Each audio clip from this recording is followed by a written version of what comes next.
growing up in Baltimore. I was one of 5 kids, and we didn't have a lot of money, but my mother was very much a perfectionist. Do we have any perfectionists in the crowd? I call myself a perfectionist in recovery, so sort of never get over it, right?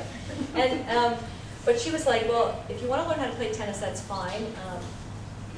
You have to learn how to do it well. And to pick one thing, you have to learn to do it well. That was her motto. And so she said, we can't afford, private lessons a whole hour, but we can afford a half an hour. So I used to have half an hour tennis lessons once a week. She felt that would be the way to get you to be better, faster. And really, I think what this idea of what I call pacing partners, which is what a friendly competitor or challenger are, when you think about from tennis, that's really where I learned it, was that sometimes you may have to pay for it, right? Sometimes you could be one of your good friends, but the key is you try to find people that can extend your ability and also make it playful and enjoyable.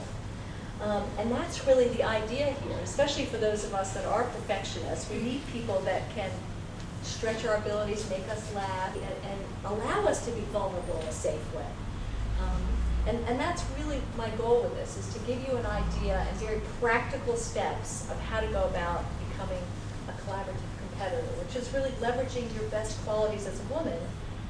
And even in a really tough environment, because I've worked in some really tough environments, as I'm sure many of you have, and if you're working in financial services now, right, this is when you need it more than ever. Even if the environment, because my book isn't about changing the environment, my book is about how you can create an environment wherever you are that can be enjoyable and playful, as well as competitive and collaborative, and that leverages what's great about being a woman.